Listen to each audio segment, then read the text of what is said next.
Nyaroya wang'ega ni NTSA kinde ka kinde gigolo mano list mago mag geche mag chungo Saccos mage mar mondo mi kik ringe ndara ma pacho kae. Ang'o momiyo kinde mathoth ukawo okang' mano mar tamo kata kumo geche mawuok e Saccos moko mar mondo mi kik ti. To mana kaka janeno marwa bende wacho ni bang' kinde moko to aneno ka geche ma kamago odok tiyo ma NTSA ok onyiso jopiny ni yes seche moko giserekebisha gino mok ne giketo kare to koro wayienegi mondo gidhi mbele kod tijegi e pacho kae. I think mano is a valid concern and I picked it nikech gimotemo wacho ni sama wa suspend Saccos tilande to sama gidok to ji neno mna ka geche nie wang'ayo. I think mano we've been mano if it is a gap to it's something we will rectify.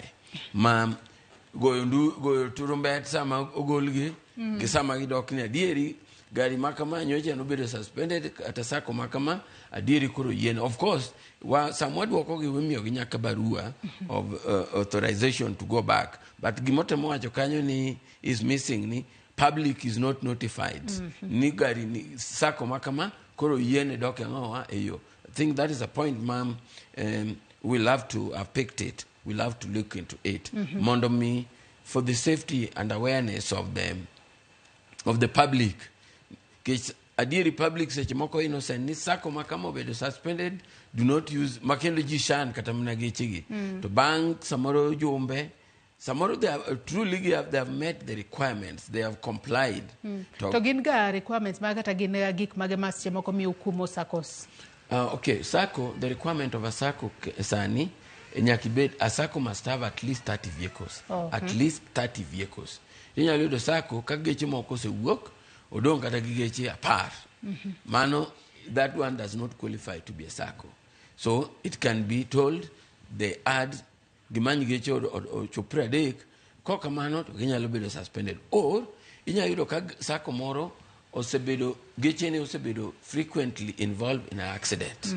Koro nyalo bedo suspended until they undergo what we call compliance inspection. Mwa team negi audit.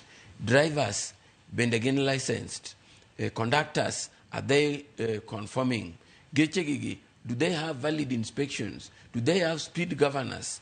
Are they conforming to all the standards? So we subject them to what we call compliance inspection. Koro kagi kelo geche gigote, ma wayudo ni comply, to watimo negi gimiluongo ni, so kagi se comply, then we lift the suspension. So reasons mamiyo inyalo Sacco nyalo bedo suspended to are varied.